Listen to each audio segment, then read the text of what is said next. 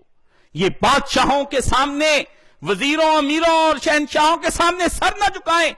جب لا الہ الا اللہ محمد رسول اللہ کہہ دے تو سر پھر اللہ کے سامنے جھکے، کسی اور کے سامنے نہ جھکے۔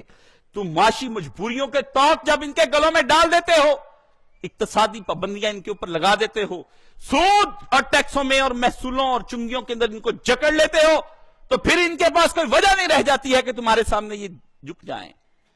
آخر کار اس نے کہا ٹھیک ہے، شیخ نے جواب دیا۔ شیخ نے کہا پہلی شرط جو ہے اس کو تو قبول میں ایسے کرتا ہوں، دم بے دم والحدم بالحدم، خون کے ساتھ خون، جہاں تیرا بہے گا وہاں ہمارا بہے گا، جہاں تیری تباہی وہاں ہماری تباہی، مریں گے بھی اکٹھے اور جئیں گے بھی اکٹھے۔ شیخ کی یہ بات سن کر کے بادشاہ کا دل اور مضبوط ہوا اور کہا دوسری شرط کے بارے میں سن لے، خدا تجھے غنیمتیں اور فتوحات اس قدر دے گا کہ تیرے دل میں بھی اس کی شے کا خیال نہیں آ سکتا جتنا خدا نے دیا کہ نہیں۔ آج اس کی نسلوں کو قرضے اتارتے پھرتے ہیں، ٹھیک ہے وہ ان کے اندر کئی کمزوریاں ہیں، دے گا خدا تجھے، ایسا ظلم نہ کرنا۔ اور اس نے شیخ کے ہاتھ پر بیعت کی، امر بالمعروف اور نہی عن المنکر سنت طریقہ اپنایا۔ شیخ کے پھر دیکھتے ہی دیکھتے اس کے اپنے بھائی بھی، جن میں مشاری، سنیان اور فرحان، یہ سب قسم کے لوگ تھے، اور اس کا ایک بھائی تھا سعود کا، جس کو تاریخ نے یاد رکھا، سنیان بن سعود، اندھا تھا، اندھا۔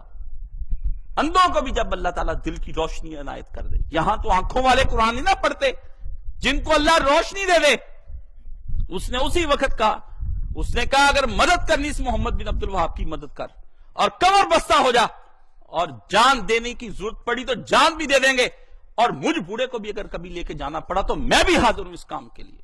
وہ بھی اس وقت بھائی بھی ساتھ دے دیتے ہیں کبھی اکٹھے ہو کے، ایک جب کھڑا ہوتا ہے دوسرے بھائی کہتے اٹھو، خدا کے دین کو اس وقت نصرت کی ضرورت پڑ گئی ہے، اور ہمیں اس وقت خدا کے دین کو قائم کرنا ہے، ہمیں قائم کر کے رہیں گے اس خدا کے دین کو۔ تو پھر اس نے کہا ٹھیک ہے، بس یہی وہ بہادر ارکان۔ اب آیا وہ پھر عثمان، پھر پیچھے جب دیکھا شیخ کا چرچا ہو گیا، دولت آنے لگ گئی، پھر آ گیا، پھر کہا جی شیخ میرے ساتھ چلے۔ یہ لوگ ہوتے ہیں پہلے تو نکال دیتے نا اپنی جگہوں سے، جب مجمع ہرے برے دیکھتے ہیں اپنا نظام نہیں نہ چلتا، پھر دعوتیں دیتے ہیں آ جائیں آپ واپس کوئی نہیں پھر آتا۔ شیخ نے کہا میرے سے کیا پوچھتا، جا کے محمد سے پوچھ وہ کیا کہتا۔ اس نے کہا یہ بات پہلے طے تھی کہ شیخ پر کچھ حالات ہو جائے، جب بات ہی حدم پر ہوئی، بات ہی دم اور خون اور تباہی پر ہو گئی، اب تو دن نفع کے ہیں، میں اتنے قیمتی عالم کو جانے دیتا ہوں، نکل اپنی راہ لے۔ بارکیف اس وقت وہ وہاں پر شیخ کے پاس دور عمل شروع ہو گیا، مجالس کے اندر قرآن سنت توحید سے ممور، ہر آدمی قرآن پڑھا ہے، حدیثیں پڑھا ہے، دعوت میں وسعت ہو گئی۔ شیخ کے ارادت مند اتنے ہو گئے بھی شیخ بھی مقروض رہنے لگ گیا ان کی خدمت کرتے کرتے، یعنی اتنا آتا تھا۔ اور یہ سعود جو تھا محمد، جو کماتا شیخ کے پاؤں کے اندر لا کے رکھتا، جو کماتا اس نے شیخ کے بھی ہاتھ ایسا کھلا کہ جو دین سیکھنے لٹائے جاتا، لٹائے کوئی اپنے پاس رکھتا ہی نہ۔ اخیر شیخ نے اسے نہ کر دی کہ یار اب میں بوڑھا ہو گیا ہوں محمد، یہ سب چیزیں جو ہے نا تو خود ہی اس کو کوئی بنا اکاؤنٹنٹ کا ادارہ کہ وہ اس کو سنبھالے، میں نے اس میں کیا کرنا ہے۔ شیخ کی یہ دعوت اس وقت پھر پڑی اور بے دریغ اللہ کی راہ میں اس نے خرچ کیا۔ بارکیف پھر تبلیغ عام شروع ہو گئی، دنیا میں شیخ کا چرچا ہو گیا، لوگ شیخ کو ماننے لگ گئے، ہر طرف سے مخالفین اٹھ کھڑے ہوئے۔ اب آیا وقت جہاد کا۔ دنیا پھر ایسے نہیں نا ٹھنڈے پیٹوں مانتی، توحید کوئی آسان شے ہے؟ توحید اگر سارے نظریات میں سے ایک نظریہ ہوتی، تمام شرکوں میں سے ایک شرک ہوتا، تو پھر تو کو قبول کر لیتا۔ یہودی عیسائیوں کو قبول کرتے ہیں، عیسائی بدھوں کو کرتے ہیں، بدھ ہندوؤں کو کرتے ہیں، وہ کنفیوشس کو کرتے ہیں، وہ ایتھیسٹوں کو کرتے ہیں، وہ سیکولروں کو کرتے ہیں، وہ لبرلز کو کرتے ہیں، کرتے کہ نہیں سارے ایک دوسرے کو بتا نہیں کرتے تو اسلام اور مسلمانوں کو نہیں کرتے۔ سب کا ہدف ایک ہے کہ مسلمانوں کے ساتھ لڑنا۔ جب کیوں کہ یہ ان نظریات جیسا نظریہ نہیں ہے، باقی تو سارے ایک دوسرے کے بھائی بندے ہیں، رشتہ دار ہیں۔ شرک تو شرک ہی ہوتا ہے نا، بدعتیں ایک دوسرے کو برداشت کرتی۔ ایک میں نے کانفرنس کر لی، آپ نے ملاد بنا لیا، یہ تو ہو جائے، ایک نہ کانفرنس کرنے دے، نہ بدعت کرنے دے، نہ کوئی اور کرنے دے، تو دنیا اس کی مخالفت ہے۔ وہ تو بھائی تھا، اس نے تو چلو نام بدل کے دوسرا کام کر لیا، اس کو کیسے کہ اہل حدیثوں کے گھروں میں ہوتا نہیں، تماشے شروع نہیں ہو گئے؟ پہلے ہوتی کدھر کسی کے ہاں پہلے کیا ہوتا؟ کل شریف، پھر ہوئی رسم قرآن خوانی، اب ہوتا ہے درس قرآن۔ بدل دو، پر کر کے رہنا ہے۔ آ جائیں شیخ آپ بھی دعا کر دیں، وہ میرے جیسے بھی کوئی ایسے ہوتے